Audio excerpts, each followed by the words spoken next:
গপ্পের গানে নিবেদিত আজকের গপ্প লেখক অদৃশ বর্ধনের লেখা ভয়ঙ্কর কাঁচ।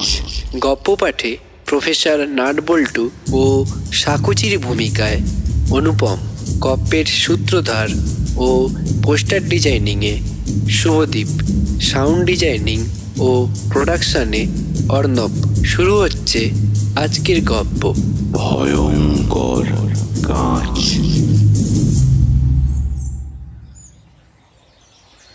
প্রফেসর নাটবল্টু চক্র বললেন, এটা সাধারণ চশমা নয়, পরলেই বুঝতে পারবে। হাতে নিলাম চশমাটা। ফ্রেমটা বাহারি, এছাড়া অসাধারণত্ব কিছু দেখলাম না। টেবিলের ওপর একটা খোলা পার্সেলের বাক্স, ওপরে বিদেশি ডাকটিকিট। ইন্ডিয়ার বাইরে থেকে কেউ চশমাটা পাঠিয়েছে প্রফেসরকে, কিন্তু কেন? প্রফেসর আবার বললেন, আরে না পরলে বুঝতে পারবে না।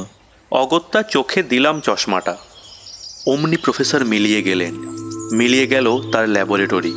আমি দেখলাম বিক্ষুব্ধ সমুদ্র, বড় বড় ঢেউ, বালিয়াড়ি, নুলিয়া, সৈকত ছেয়ে আছে স্নানার্থীদের ভিড়ে। ছুটছে, জলে ঝাঁপ দিচ্ছে, কেউ আছড়ে পড়ছে, কিন্তু কোনো শব্দ নেই। এই জায়গা আমার চেনা, পুরী। স্তম্ভিত হয়ে চশমা খুললাম। আবার দেখলাম প্রফেসরকে, সেই ল্যাবরেটরি। এ কি টেলিভিশন চশমা নাকি? না দীননাথ, স্ফটিক চশমা। কে পাঠিয়েছে এটা? কার তৈরি? ডক্টর সাকুচি। একটা চিঠি এগিয়ে দিলেন প্রফেসর। পড়লাম, জাপান সমুদ্রের একটা দ্বীপে ডক্টর সাকুচি নেমন্তন্ন করেছেন প্রফেসরকে তার স্ফটিক শহর দেখবার জন্যে। উড়োজাহাজের জানালা দিয়ে জাপানের চেহারা দেখে পুরনো কথা মনে পড়ে গেল। জাপান মানে তো 4খানা দ্বীপ। হনসু দ্বীপের ওপর মাথা তুলে দাঁড়িয়ে আছে 12,395 ফুট উঁচু ফুজিয়ামা পাহাড়, নিভন্ত আগ্নেয়গিরি। এর সানুদেশে ছোট্ট ল্যাবরেটরি ছিল ডক্টর সাকুচির। 3 বছর আগে সেখানে বিশ্বের তাবড় বৈজ্ঞানিকদের ডেকে পাঠিয়েছিলেন তার ডেথ রে দেখানোর জন্যে। ডেথ রে, মৃত্যুরশ্মি। সিনেমা প্রজেক্টরের মতো মেশিন থেকে নীল আলো গিয়ে পড়েছিল মেঝেতে। একটা খাঁচার দরজা খুলে দিতেই গিনিপিগ, খরগোশ আর সাদা ইঁদুর টপাটপ লাফিয়ে নেমেছিল নীল রশ্মির মধ্যে। প্রাণীগুলো কিন্তু কয়েক ফুটের বেশি যেতে পারেনি, লুটিয়ে পড়েছিল নিষ্প্রাণ দেহে। দেখে চক্ষু চড়কগাছ হয়ে গিয়েছিল পণ্ডিতদের। প্রফেসর নাটবল্টু চক্র কিন্তু হঠাৎ একটা বিচ্ছিরি কাণ্ড করে বসলেন। খপ করে একটা মরা ইঁদুর তুলে নিয়েই ভোঁ দৌড় দিয়েছিলেন বাইরে। পেছন পেছন দৌড়েছিলেন ডক্টর সাকুচি। একটা মরা ইঁদুর নিয়ে তার এত উদ্বেগ কেন তখন বুঝিনি। বুঝলাম পরের দিন। খবরের কাগজের রিপোর্টারদের ডেকে পাঠালেন প্রফেসর। জোচ্চুরি ধরিয়ে দিলেন। সাকুচি নাকি আগে ভাগেই মাত্রামতো স্ট্রিকনিন ইঞ্জেকশন দিয়ে রেখেছিলেন খরগোশ, ইঁদুর আর গিনিপিগের দেহে। খাঁচার মধ্যে বেঁচে থাকলেও যেই বাইরে এসে দৌড়ঝাঁপ করেছে, দ্রুত হয়েছে বিষক্রিয়া, লটকে পড়েছে মাটিতে। মরা ইঁদুরকে কেটে কুটে স্ট্রিকনিন পেয়েছেন প্রফেসর। সারা পৃথিবীতে ঢি ঢি পড়ে গিয়েছিল প্রতারক সাকুচির কীর্তি কাহিনী নিয়ে। ছি ছি, ঠকিয়ে যে বিখ্যাত হতে চায় সে আবার বৈজ্ঞানিক হতে পারে নাকি? সেই থেকে মুখ দেখাদেখি বন্ধ হয়ে গিয়েছিল 2 বৈজ্ঞানিকের। তা সত্ত্বেও সাকুচি নেমন্তন্ন করেছেন প্রফেসরকে, এবং প্রফেসরও ছুটেছেন স্ফটিক শহর দেখতে। সাকুচির আরেক ধাপ্পাবাজি দেখার জন্যে প্রফেসরের এত উৎসাহ কেন বুঝতে পারলাম না। জাপান সমুদ্রের অজ্ঞাতনামা দ্বীপটিতে নির্বিঘ্নে পৌঁছলাম স্পিড বোট চেপে। ব্যবস্থায় ত্রুটি নেই সাকুচির। তখন রাত হয়েছে। দূর থেকে দেখলাম সমুদ্রের খানিকটা জায়গায় সূর্যের আলো, রোদ্দুর ফুটফুট করছে সেখানে, অথচ আকাশ কালো, সূর্য নেই। কপাল কুঁচকে চেয়ে রইলেন প্রফেসর। দ্বীপে নেমে দেখলাম সমুদ্রের ধার থেকেই উঁচু পাঁচিল দিয়ে ঘেরা। ইস্পাতের ফটকে অত্যাধুনিক আগ্নেয়াস্ত্র নিয়ে দাঁড়িয়ে শান্ত্রী। পাঁচিলের আড়ালে রোদ্দুর ঠেলে উঠছে আকাশ পানে, আকাশ থেকে নিচে নামছে না। প্রফেসর মৌন হয়ে গেছেন, আমিও হাঁ হয়ে গিয়েছি ফটক পেরিয়ে। ঝকঝকে রাস্তার দুধারে সারি সারি ল্যাম্পপোস্ট, কিন্তু খুঁটির মাথায় আলোর বদলে শুধু একটা গোল কাঁচ। সূর্যের মতো জ্বলছে কাঁচগুলো, তাকানো যায় না। দ্বীপটা ছোট, সুরক্ষিত, গাড়ি এবং বাড়ির সংখ্যা কম, কিন্তু প্রতিটি গাড়ি ও বাড়ি সূর্যের মতো জ্বলছে। আমরা এসে পৌঁছালাম একটা মস্ত গম্বুজওয়ালা বাড়িতে। সে বাড়ির গা থেকেও যেন রোদ্দুর বেরোচ্ছে। সাকচি মোলায়েম হেসে আমাদের অভ্যর্থনা করলেন। ওর তির্যক চোখে আর হলদেটে মুখে কিন্তু পুরনো বিদ্বেষ দেখলাম না। শুধু বললেন, প্রফেসর, চশমার রহস্য ধরতে পারলেন? চোখ কুঁচকে তাকিয়ে প্রফেসর বললেন, ওটা কি দিয়ে তৈরি? কাঁচ দিয়ে। কি কাঁচ? অদ্ভুতভাবে চেয়ে রইলেন সাকচি। আস্তে আস্তে বললেন, স্লো কাঁচ। পরের দিন গম্বুজ ঘরে আমাদের নিয়ে গেলেন সাকচি।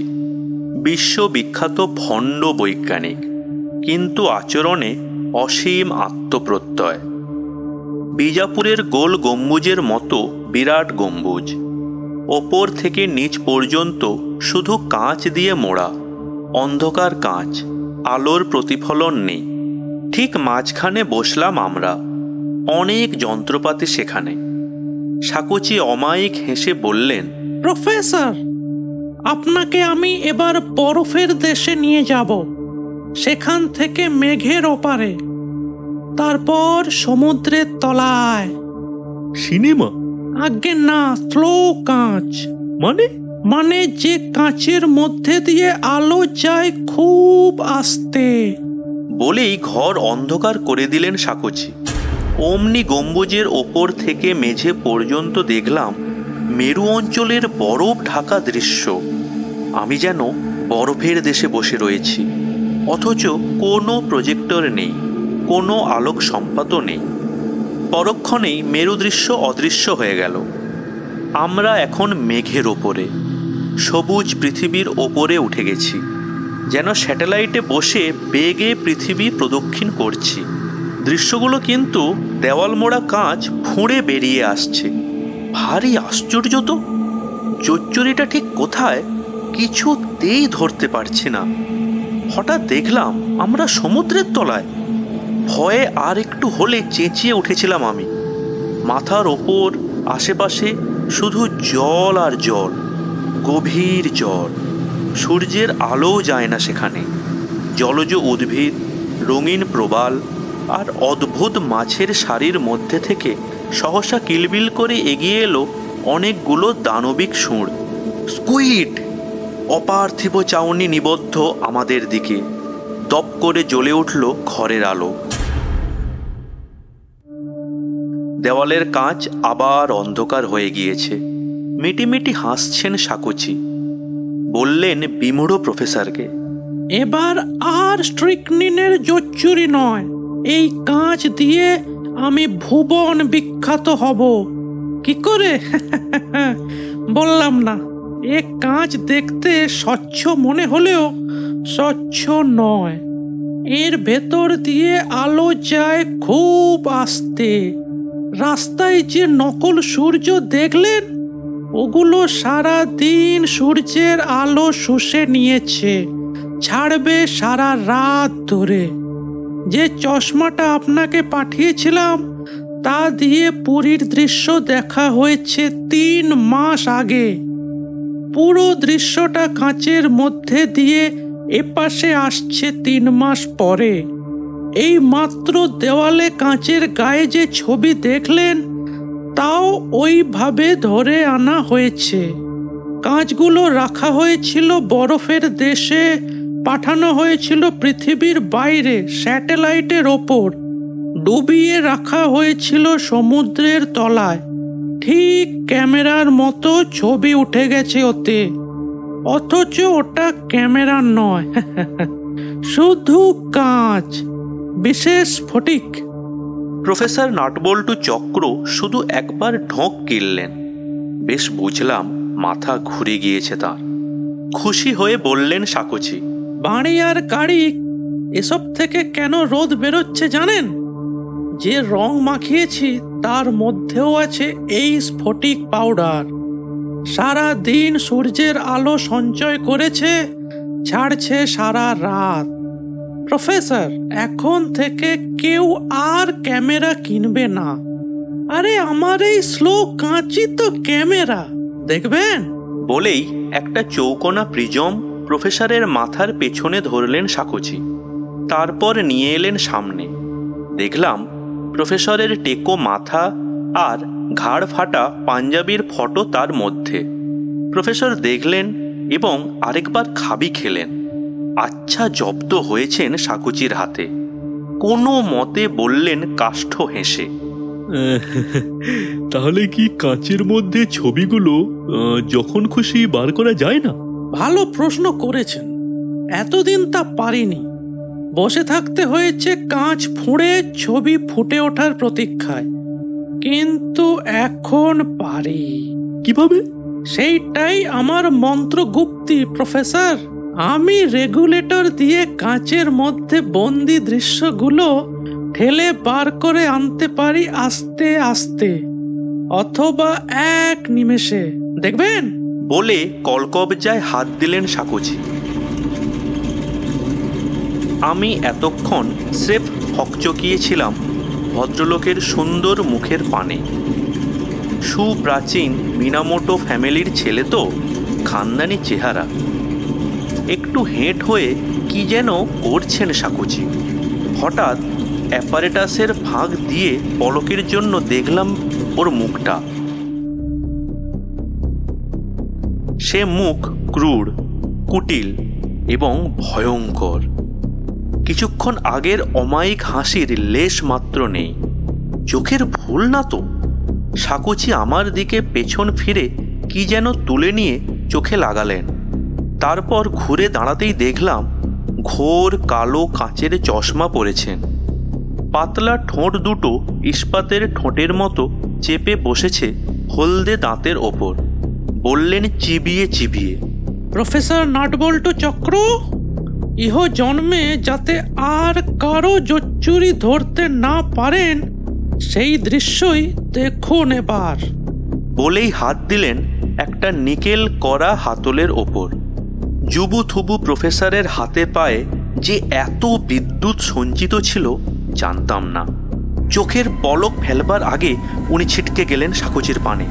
সবেগে চড় মারলেন তার চোখের কালো চশমার ওপর এবং পর মুহূর্তেই দৌড়ে এসে আমার মুখটা নিজের বুকের মধ্যে গুঁজে ধরে আমার ঘাড়ের ওপর নিজের মুখটা চেপে ধরলেন।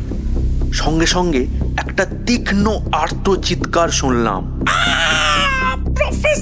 সাকুচির হাহাকার। প্রফেসরের বুকের মধ্যে মুখ লুকানো থাকা সত্ত্বেও আমার চোখ ধাঁধিয়ে গেল অবর্ণনীয়, অবিশ্বাস্য একটা দীপ্তিতে। যেন লক্ষ সূর্য একসঙ্গে দপ করে জ্বলে উঠেই নিভে গেল ফুস করে। প্রফেসর ছেড়ে দিলেন আমাকে। হাঁপাচ্ছেন তিনি। সাকুচির হাত সেই লিভারটার ওপর, কালো চশমা মেঝেতে। সোজা সামনে তাকিয়ে আছেন সাকুচি। চোখের পাতা পড়ছে না, মনি নড়ছে না। অকস্মাৎ উত্তেজনায় গলা ভেঙে গিয়েছিল প্রফেসরের। বললেন থেমে থেমে দম নিয়ে, সাকুচি, স্লো কাঁচের মধ্যে ক বছরের রোদ জমা ছিল? 1 বছরের না 3 বছরের? নিরুত্তরে স্খলিত চরণে এগিয়ে এলেন সাকুচি। দুহাত সামনে বাড়িয়ে হাতড়াচ্ছেন অন্ধের মতো। প্রফেসর আমাকে টেনে আনলেন ওর নাগালের বাইরে। বললেন, এত বিদ্বেষ জমা ছিল তোমার মনে? প্রতিহিংসায় পাগল হয়ে কয়েক বছরের জমা সূর্যের আলো এক নিমেষে বার করে দিয়ে অন্ধ করে দিতে চেয়েছিলে আমাকে? ছি সাকুচি, তুমি না বৈজ্ঞানিক?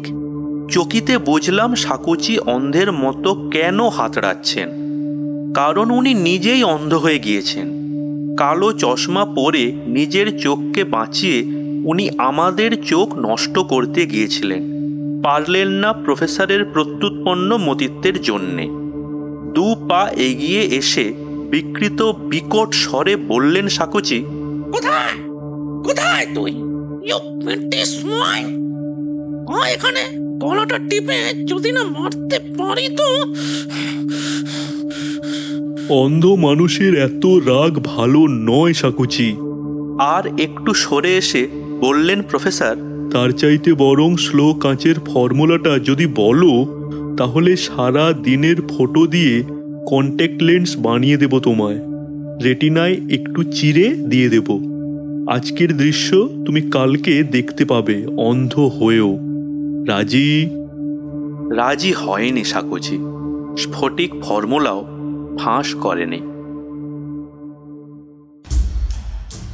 শুনলেন আজকের গপ্প ভয়ঙ্কর কাঁচ।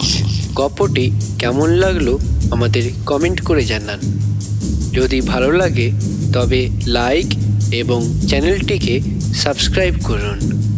Thank you.